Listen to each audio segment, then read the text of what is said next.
Okay, magandang araw sa atin lahat mga kababayan, saan man panig kayo ng daigdig naroon.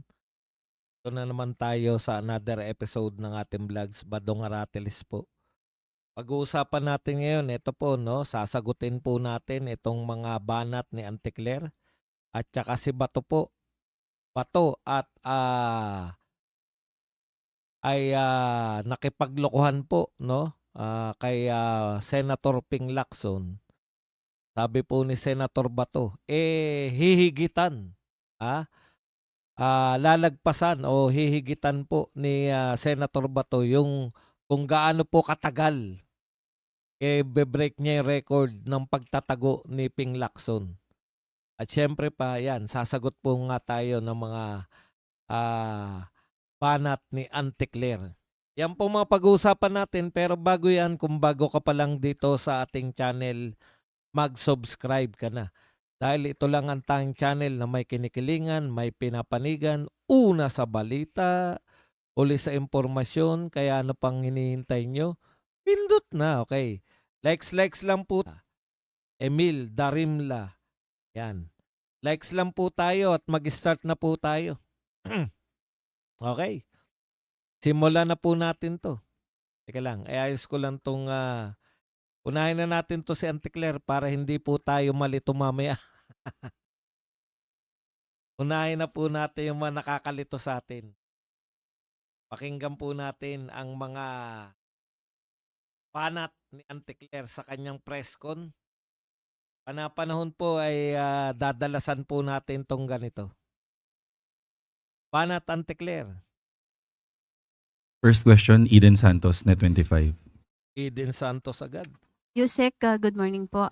Early reaction po from the palace regarding po dun sa 14 million pesos na uncollected the expenses po ng Marcos administration sa kanilang foreign trips na filag po ng COA. Mhm. Actually po, lumalabas po dito sa COA report or sa nabanggit na anunsyo or pag-flag ng COA. Ang COA, ang OFW ang may receivables. So, dapat ang OP ang babayaran ng ibang mga ahensya. Okay, ito po ang masasabi natin patungkol dyan, and I quote, collection letters were already issued in April and May 2025.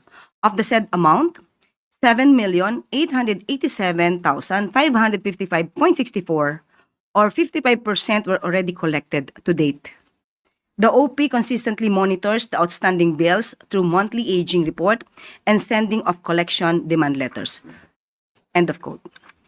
Pero po Yusek, parang inabonohan po ba muna ito ng Office of the President, yung gastusin sa foreign trips ng mga iba't ibang government agencies, tapos po tsaka lang babayaran. Parang ganun po yung nangyari. Ganun po.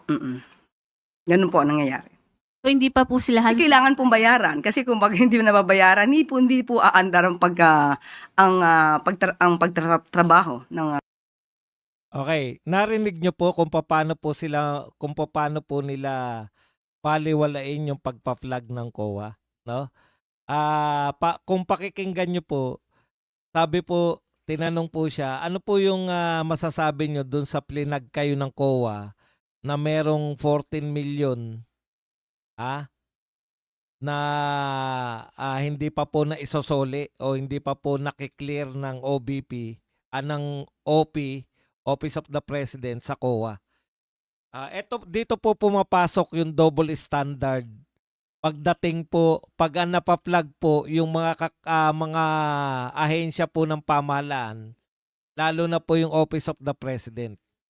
Pag na-flag po Office of the President, 14 million na-flag po sila ng COA, inaayos. Pwede pang ayusin. Totoo naman po yun. Kasi po ako, pinuno po ako ng isang maliit na ahensya noon ng pamahalaan. Pag plinag ka po ng COA, ibig sabihin po, may dapat ka lang pong ayusin. Yan lang po. Kaya yung paliwanag po ni Auntie Claire, hindi po ibig sabihin na napaplag po ng COA, napakasama mo ng ahensya. Trabaho po ng COA yan. Kaya nga sila COA, Commission on Audit. Kaya lang po dahil wala po talaga silang maibato, wala po silang anomalya na naibabato kay BP Sara, kada po magpa-plug po yung COA, pinalalaki po na issue ng mga media. Pero napaka-normal lang po yan. Ibig sabihin lang po niyan, may nakalimutan kang isubmit. O eto po, meron po silang receivables mula po sa mga iba't ibang ahensya. Hindi ko po yan nakikita kasi galing po ako sa gobyerno eh. Kami po, pag may kulang po ng pirma, ibabalik talaga sa iyo ng COA yan. Kulang ng pirma, sir. Kulang ng pirma. Kulang ng ganon. Kulang na resibo. Yan lang po yung minasama nila na nangyari sa Office of the Vice President noon. Naintindihan nyo na po? Ganyan lang po talaga. Normal na normal lang po yan. Pag Office of the Vice President po, yung sinulatan ng COA o pinagpapaliwanag o pinaaayos ng mga papeles, ay inaayos lang po kasi binibigyan naman, may time naman po eh. Pero sila po, pag Office of the Vice President po, ang na-flag ng COA, ilalabas na po nila sa lahat ng media. Yung mga tao naman po, bakit may anomalya?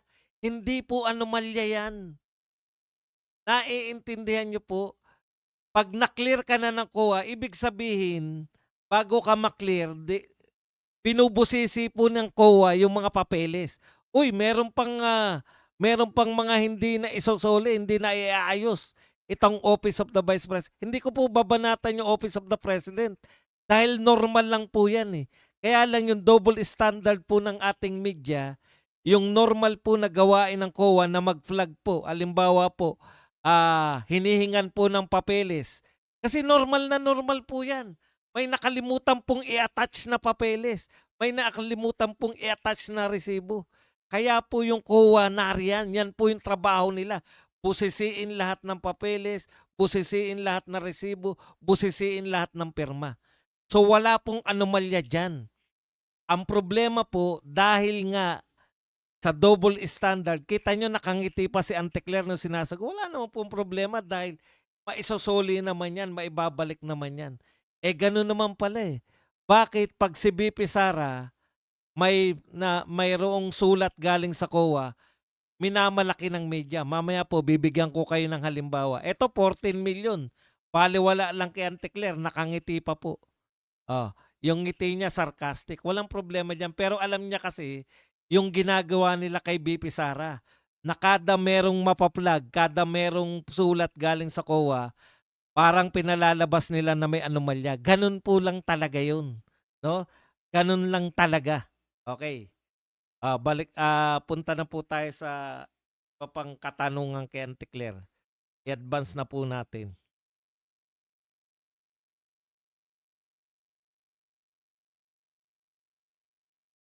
Ante Claire, follow up. Follow-up lang, what was the reason kung bakit po yung mga agencies medyo natagalan ng pagbabayad sa OP? Ano po yung binigay nila? Sa ating pagkakaalam na yung mga legal na proseso na dapat na sundin. At aalamin din po natin, kaya po sinabi nga po natin, collection letters pa lang ay meron na po as early as April and May 2025. So, 'Di ba? May legal na proseso. Pero bakit yung Office of the Vice President walang legal na proseso sa inyo? Bakit sinasampahan nyo na kagad ng impeachment complaint? Pwede pa namang ayusin. Binibigyan pa po ng pagkakataon ng COA. Ang nakakalimutan lang po mag-attach na mga resibo.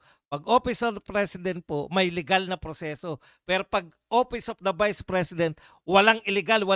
Dapat unang pasa nyo, dapat kompleto agad. Dapat unang pasa nyo, malinis agad. Dapat unang pasa nyo, wala kagad bahid ng dungis.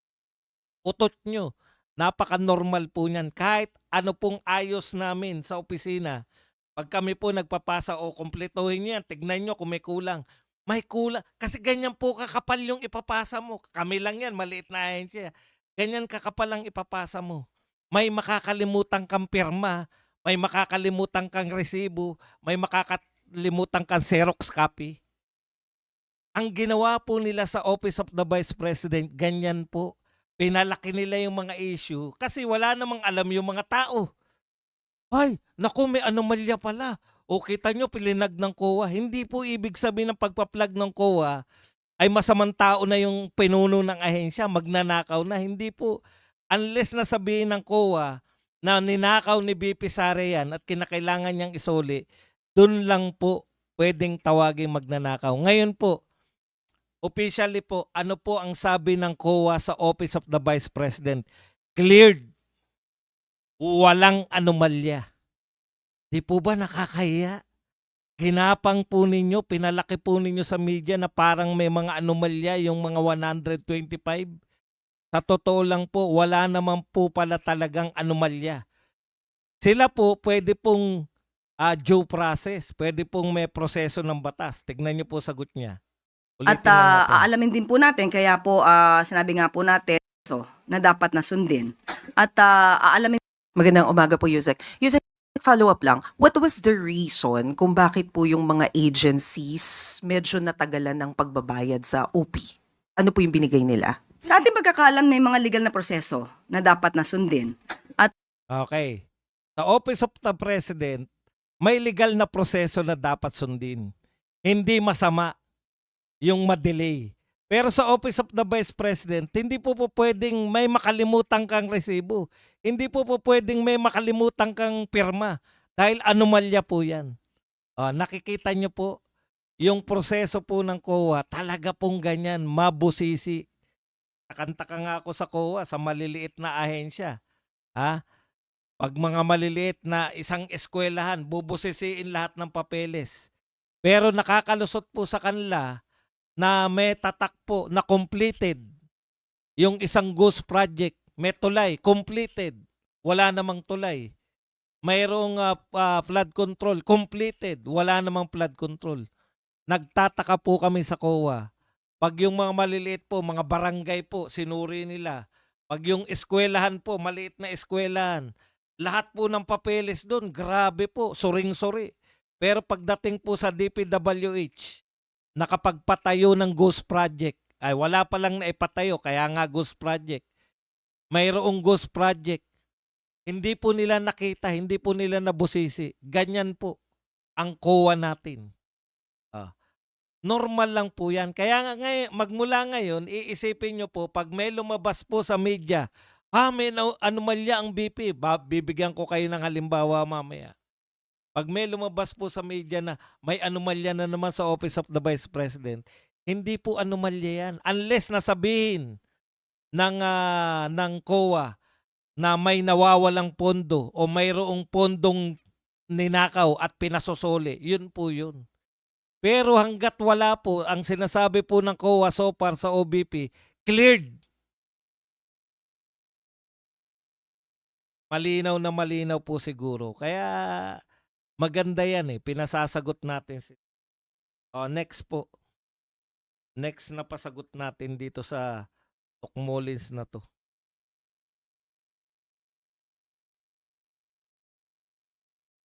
Yusek PCIJ reported na isa daw po sa nangunang beneficiaries ng allocable funds ng DPWH and district ni Ilocos Norte 1st District Congressman na Sandro Marcos from 2023 to 2025. Baka nakarating na po ba to sa Pangulo or may comment? Kasi sinasabi po, mukhang politicized daw yung pagpopondo dahil mataas yung nakuha ng 1st District ng Ilocos Norte kahit na mas mababa yung population as compared with, for example, Rizal na mas mataas yung population pero mas konti yung allocable funds. Nabasa na po ng Pangulo ang nabanggit na report or pag-uulat ng PCIJ.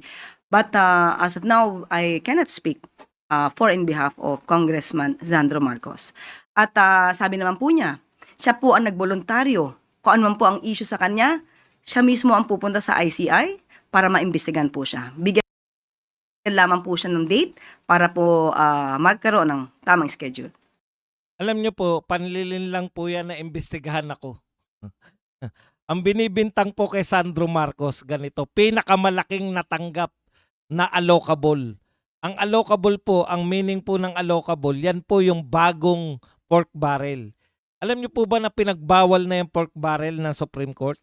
Pero dahil makapangyarihan po tong gobyernong ito, no? Ang arkitekto po ng panibagong pork barrel, syempre hindi mo tatawagin pork barrel. Ang tawag po nila allocables. Yan po si Bunuan. Nakasalukuyan pong nawawala. At wala po naghanap kay Bunuan. Wala naghanap kay Bunuan. Nasaan na si Bunuan? Okay.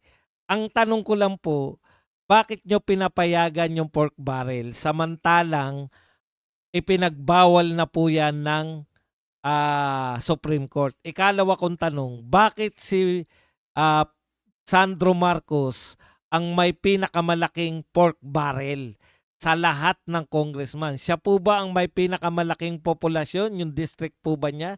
Hindi. Oh. Siya po ba yung may pangangailangan yung distrito niya? Hindi rin po. Bakit siya may pinakamalaking allocable? Obvious ba? Anak siya ng presidente ng Pilipinas. At tandaan po ninyo, ayon po sa mga engineer, hindi po tayo nagsabi nito, wala po tayong alam dyan. Ayon po sa mga engineer, kung sino po ang proponent, siya po ay binigyan. Wala pong nakalusot ni isa. Binigyan po sila lahat ng porsyento. Kaya po, sa madaling salita, pinakamalaki po si Sandro Marcos. Ngayon ang tanong, peke po yan eh. Yang sinasabi, sige pupunta ako sa ICI, imbestigahan nyo ko. Bakit ka naman imbestigahan na ikaw ang tao? Samantalang yung ICI pumupunta, pag nag-imbestiga yung ICI, pumupunta dun sa lugar kung saan may sinasabing ghost project, may sinasabing substandard project, pumupunta po yung ICI. Miski nga yung, hindi ko nga alam kung miyembro pa si Magalong ng ICI. Kasama pa naghanap ng gagamba dun sa Davao City.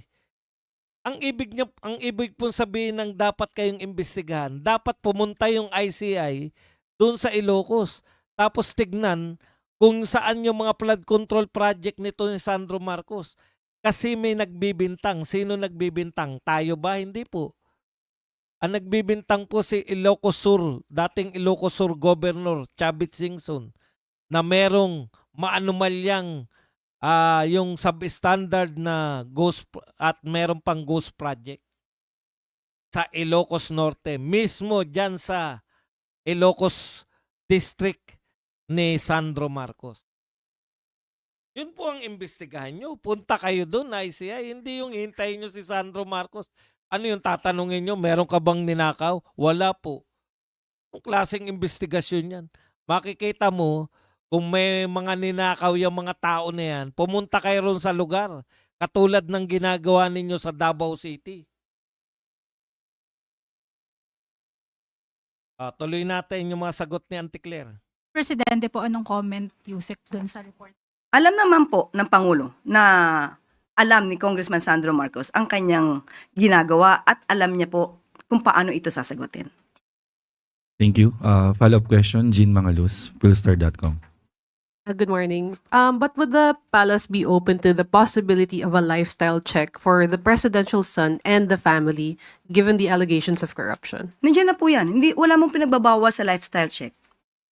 Okay naman po no? Talaga naman po walang pinagbabawal sa lifestyle check. Matagal na po nagla-lifestyle check yung mga tao sa inyo. Kaya lang, inaano nyo po ba yung lifestyle check? Halimbawa po, matagal na namin kayo nila lifestyle check na sa kabila ng paghihirap ng mga Pilipino, ang mamahal ng mga pa-concert nyo riyan sa Malacanang, inimbita nyo ilang milyon.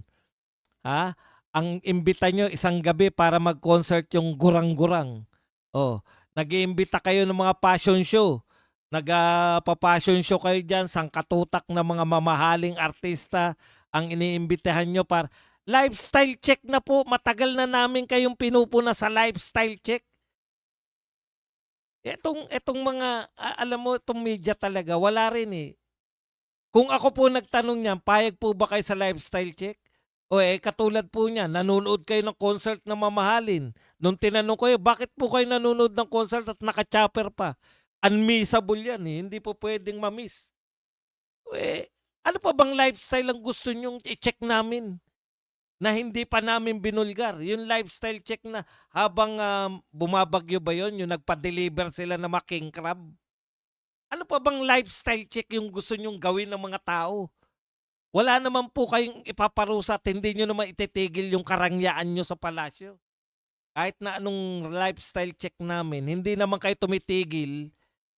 Hindi naman po kayo tumitigil sa inyong pagiging marangya, maluho. O anong klaseng sagot yan? Tapos pinupungayan mo pa kami ng mata.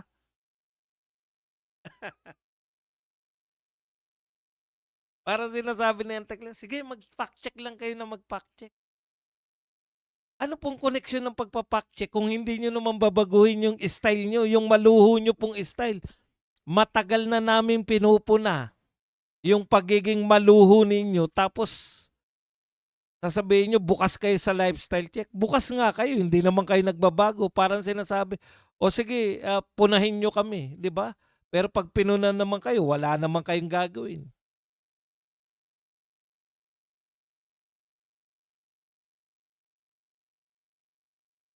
Po tayo sa susunod katanungan.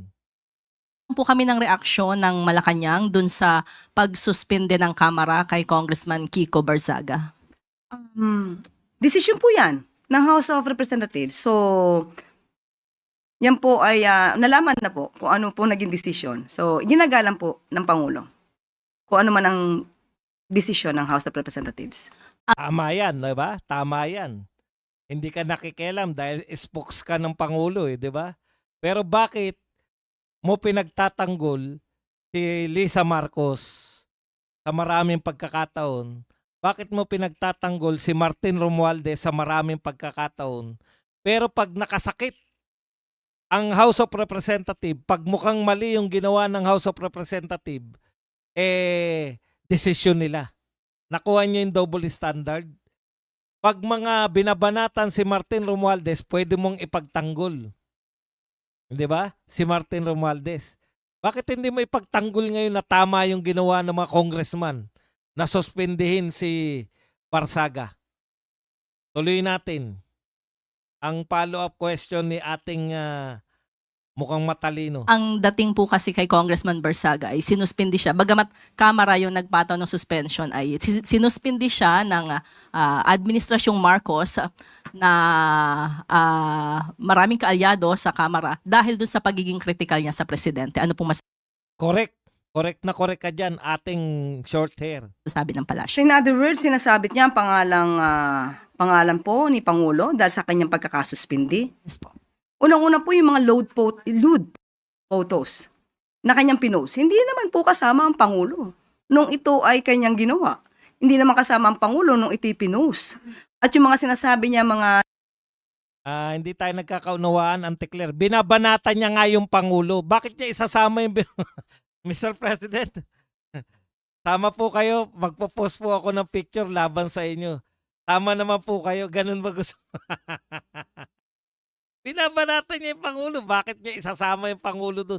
Lagi niya pong gimmick yan, di ba? Lagi pong gimmick ni Auntie Claire yan. Hindi naman kasama ang Pangulo nung ginawa nila yung krimen na yan. Bakit niya isasama yung Pangulo? Ganun lagi yan. Madalas natin naririnig yan kay Auntie Claire. di umanong disinformation laban sa AFP. Hindi rin po yata kasama ang Pangulo sa kanyang mga di umanong disinformation. So sa ating nakikita rito, ginagamit lamang ang pangalan ni Pangulong Marcos Jr.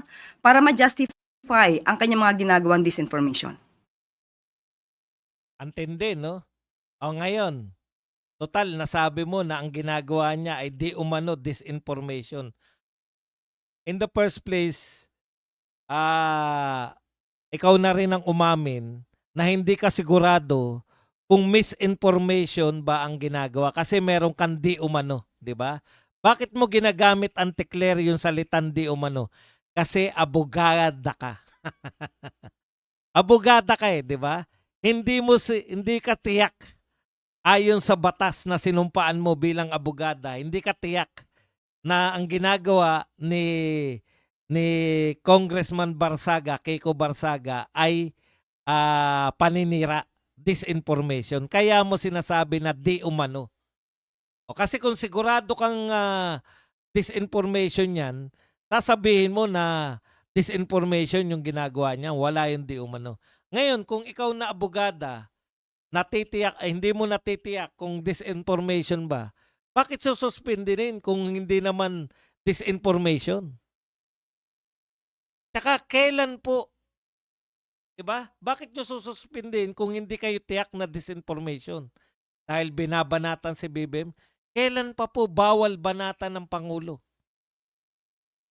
Eto lang po yung Pangulo na bawal banatan ng mga congressman.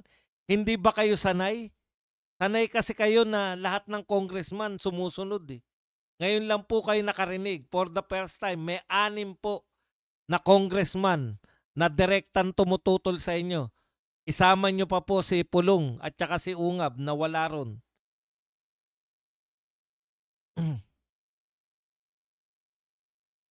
Oh.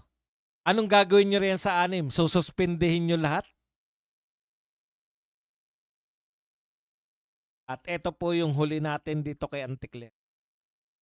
Hindi naman po lahat ubos kay Auntie Claire. Ito po si Mami. Mami, magtanong ka na. Baka nangangamoy na Mami. Duterte says that she will fight against greedy of a certain high-ranking officials in the government. Any comment on this? Again, she will what? Fight Fight what? against greedy of a certain high-ranking officials in the government.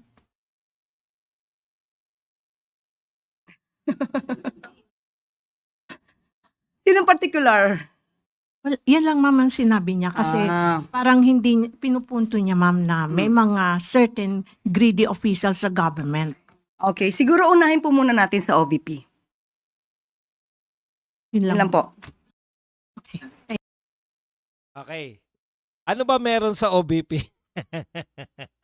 Sabi ni VP Sara, patuloy po siyang lalaban sa mga magna sa gobyerno. Ang sinasabi mo ba, magnanakaw yung office of, magnanakaw po si Vice President Sara Duterte? Ha? Eh bakit wala po kayong isang kaso na pumasa na nagsabi po na magnanakaw si VP Sara?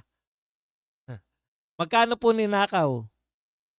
Wala rin kayong masabing ano, di ba? Yung mapagbintangan nga na magnakaw si VP Sara, wala kayo eh. Lagi nyo sinasabi maanomalya, hindi kayang ipaliwanag. Ganyan lang po sila. Hindi po nila kayang pagbintangan kasi wala po talaga sila maibibintang kay VP Sara. Nakakahiya po. Ito pong mga ginagawa nila sa OBP. Mamaya magbibigay po ako ng sample.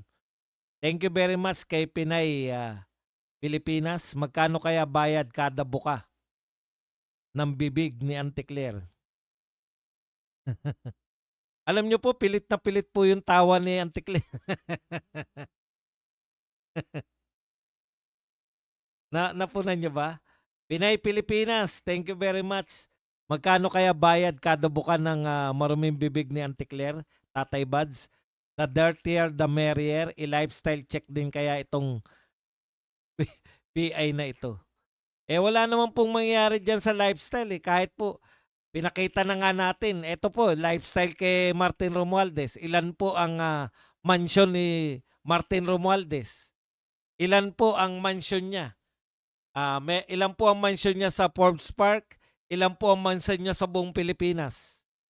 O, lifestyle po yan. Hindi ka makakapagtayo ng mansyon ng isang kahig, isang tukaka. At para magkaroon ka ng sangkatutak na mansyon, anong uri ng pamumuhay meron ka? Kasi sa atin, isang bayat lupa lang, sapat na eh. 'Di ba? Magkaroon ang mga Pilipino po, lahat ng Pilipino nangangarap na magkaroon ng isang bahay at lupa. Pero sila po, ilan ang mansyon ni Martin? O, lifestyle po yan. Ano po ba mangyayari pag ni-lifestyle check? Wala lang. Sasabihin lang natin, ang yaman-yaman niya. Saan kaya nanggaling ang yaman niya? O, akusahan lang natin sa utak. Wala rin po mangyayari. Kaya yung mga lifestyle check po na yan, matagal na nating nila-lifestyle check yung mga yan. Wala rin naman po. Tinatalaban ba sila? Sabihin ba natin na ang daming Pilipino na walang bahay at lupa? Tapos kayo, ilan ang mansyon nyo? Wala rin po. Wala po rin po silbi ang sinasabi nating lifestyle check na yan. Nagkakaluwanagan po tayo. Ibang uri po talaga pag yung pag yung kalaban po natin ay hindi po tinatalaban ng hiya. Okay. Mga kapatid, tapusin na natin muna to si Auntie Claire. Maraming salamat po sa iyo, Auntie Claire. Sana mabuhay ka pa para mas masaya tayong lahat. Ibalik na natin po ang aking pagmumuka. Ano ba nangyari sa mukha ko?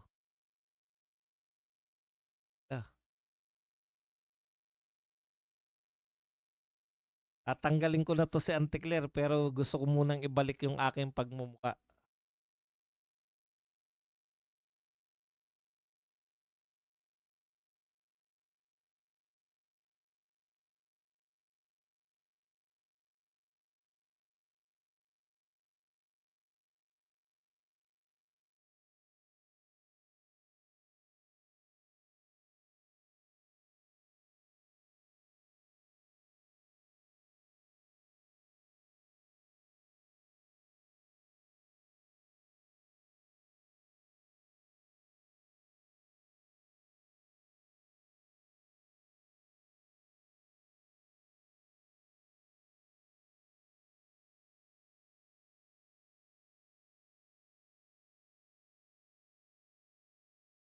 Yun. Okay. Punta na po tayo dito sa iba pa nating balita. Maraming salamat sa iyo, Auntie Claire, sa mga magaganda mong kasagutan. At kami ay nagkaroon ng topic. Yun lang ang silbi ni Auntie Claire.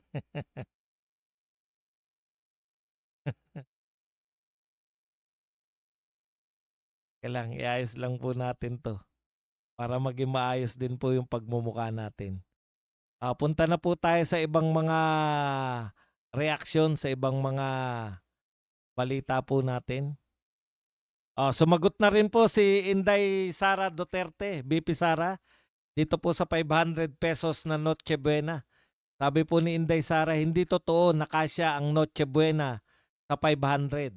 Matagal nang hindi kasya ang 500 para sa Noche Buena ng pamilya. Yan po ang pahayag po ni VP Sara Duterte. In fact, sabi niya, ang pinamimigay namin kapag Pasko, nasa 2,100 spaghetti and salad pack. Yan po ang malinaw. Mayroon pong hindi po namamalengke sa imaginary grocery or supermarket. Yan po ang kwenta, 2,100. Para po dyan. Okay, punta na po tayo rito sa mga iba pang balita.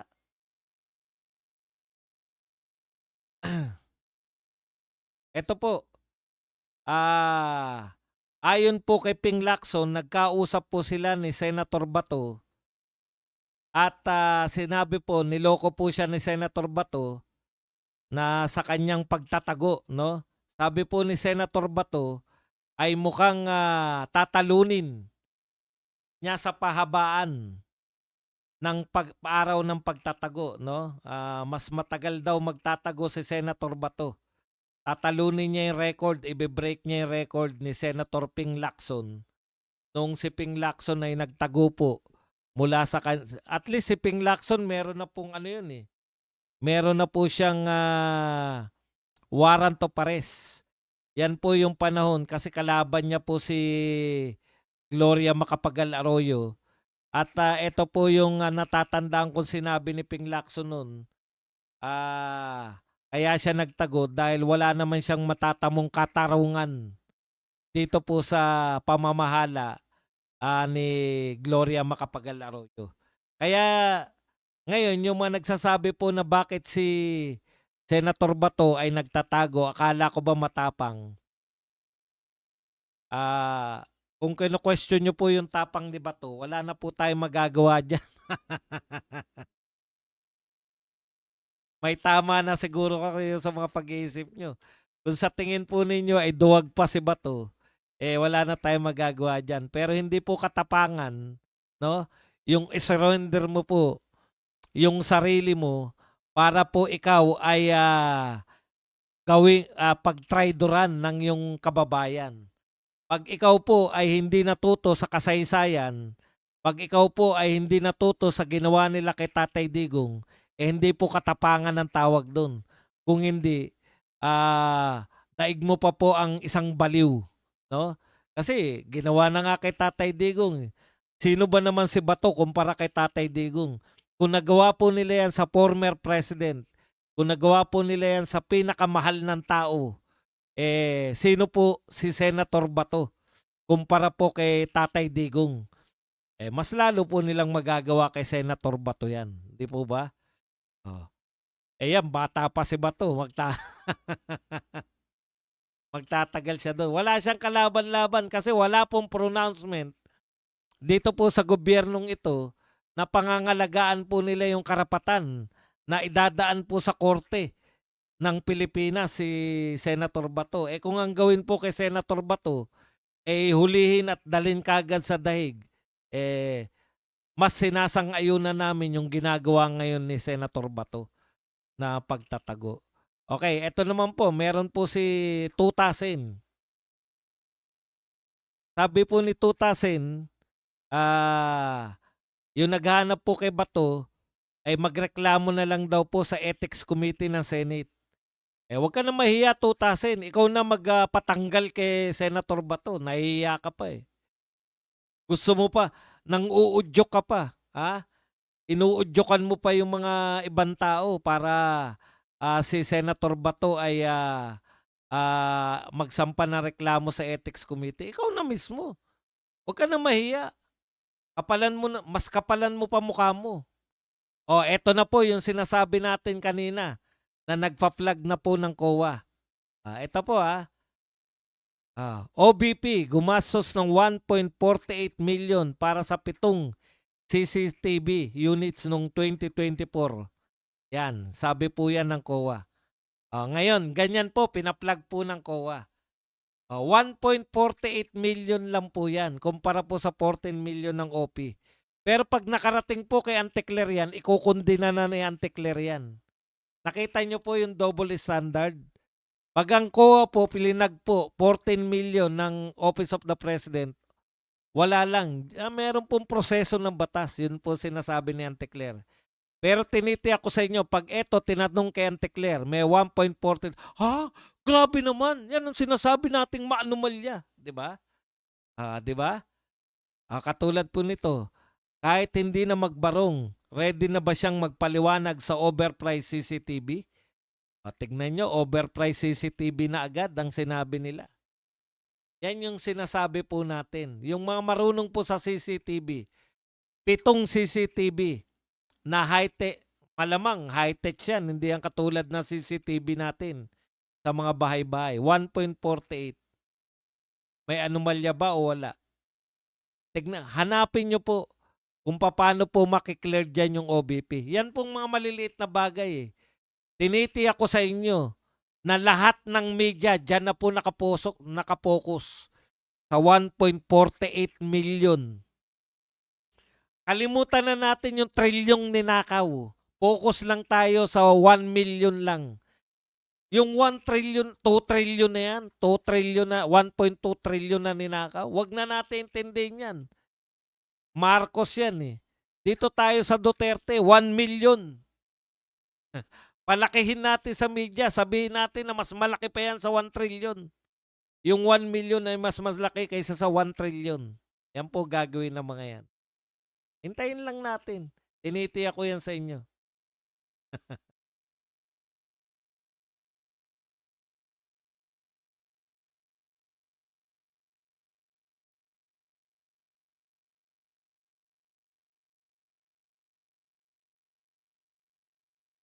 Ito po. Dinalaw na po ni BP Sara si Tatay Digong sa dahig. Ginaw na ginaw po si BP Sara nung lumabas. Grabe yung suot ni BP Sara. Ginaw na ginaw eh. At ngayon po ay nagwawala na naman po sa social media ang mga anti-Duterte. Inday lustay na naman daw. Biyahe na naman daw ng biyahe si Inday BP Sara. Ito naman ogag eh. Kung hindi nyo po pinakulong si Tatay Digong, hindi po pupunta ng dahig si BP Sara.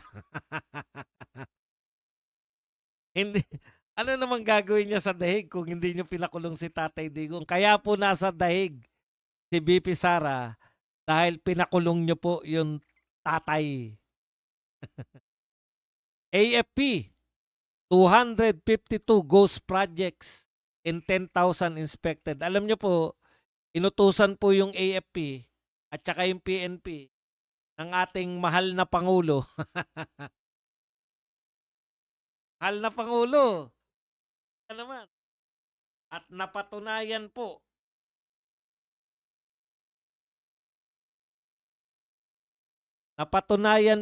ng ating mga AFP officers na mayroon talagang ghost project. 252 kasi ang pina-project po sa kanila around 30,000 na kasi nakakalat po yung mga AFP, 'di ba? Nakakalat din po yung mga pulis. So meron po silang mga eksaktong coordinates kung saan nakatayo yung mga flood control projects. At ang natuklasan so far ng AFP sa 30,000 na pinapacheck po sa kanila ng pamahalaan, sa 10,000 po yung nakatoka sa AFP so far, 10,000 pa lang yung napupuntahan nila, 252 na po ang kanilang natutuklasan na ghost project. Wala pa po dyan yung substandard. Ghost project pa lang po. Ibig sabihin, wala pong ginawa kahit na isang trabaho. Ayon nga kay BBM, ni isang araw na trabaho, wala pong ginawa. Ghost project po, 232. 252 pala. Ngayon, kayo sa AFP, mag-isip-isip kayo. Yung pinoprotektahan ba ninyo na mga tao ng gobyerno, nasaksihan nyo na kung paano po magnakaw. At tapos po, no, yung mga tao po na tumututol sa pagnanakaw na nasaksihan ninyo, ay yun pa po yung inyong iimbestigahan. Yung mga tumututol po sa pagnanakaw, yun pa po ang pinalalabas na masasama.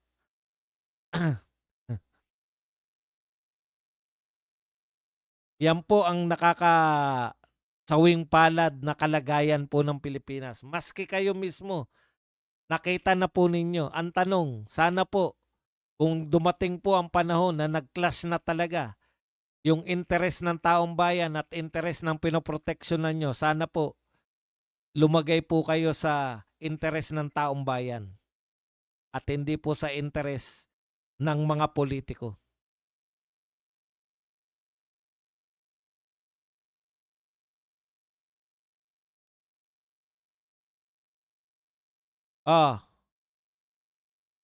Eto na po ang latest. Ito po ang epekto ng pagbaba po ng piso, no? Kahit hindi po automatic po na nadagdagan po ang ating pagkakautang dahil po sa pagbaba ng piso. Ito po ang balita ng Philippine Star. Philippine debt climbs to 17.56 trillion.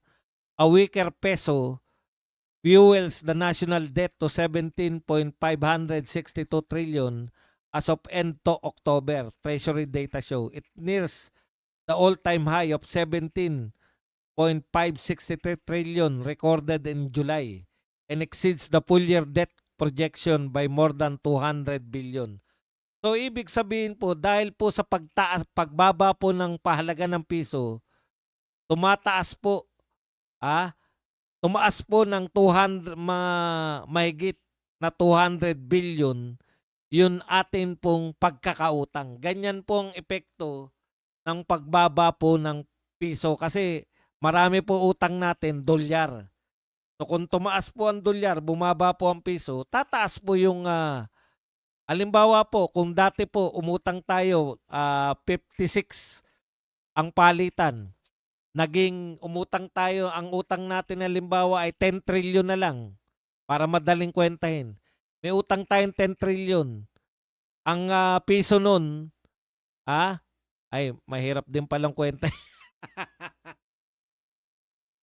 Sa billion na lang.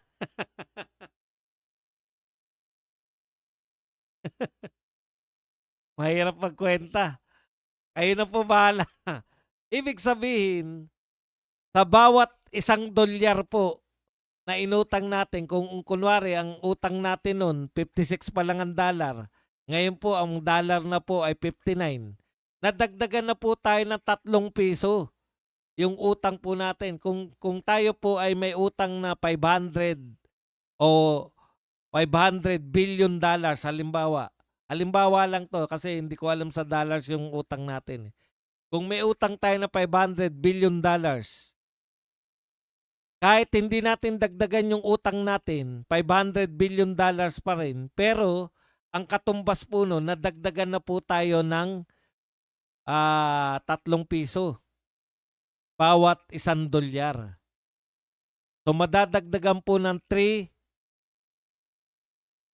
Wala, patay na ako. 30 billion ba?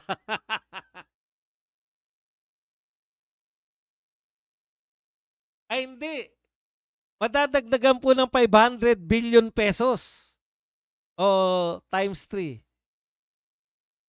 Kasi sa piso, di ba? Sa piso, kung 3 ang madadagdag, putya, 1 trillion na yun.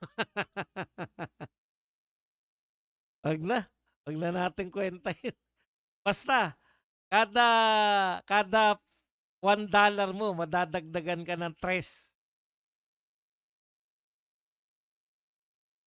Jennifer Lugaushu, thank you very much po sa 250 pesos na pangkape. So, ang madadagdag po sa atin na utang, malaki. Hindi kayang kwentahin. Dahil po, ito po yung epekto ng mga pagnanakaw ng gobyerno. Mas mababang piso, bagsak yung stock market. Nakakaawa si Tony Tongkakyong. Nung araw, $4 billion ang kanyang asset. Ngayon po, hindi na po siya bilyonaryo sa dollars.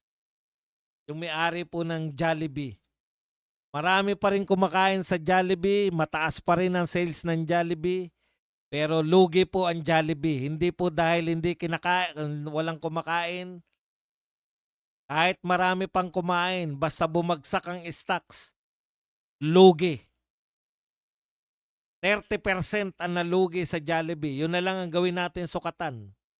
Marami pa rin kumakain, pero nalugi ng 30%. Imagine ninyo. Sa mga hindi po nakakaunawa ng stock market, Jollibee po ang pinakamaganda. Mataas ang sales, kumakain ng tao, bida ang sarap, masarap pa rin ang Jollibee, dinadayo pa rin, laging puno. Pero nalugi po ng 30% ang may-ari ng Jollibee dahil bumagsak ang stock market. Totohanan po yan. Hindi po bulahan.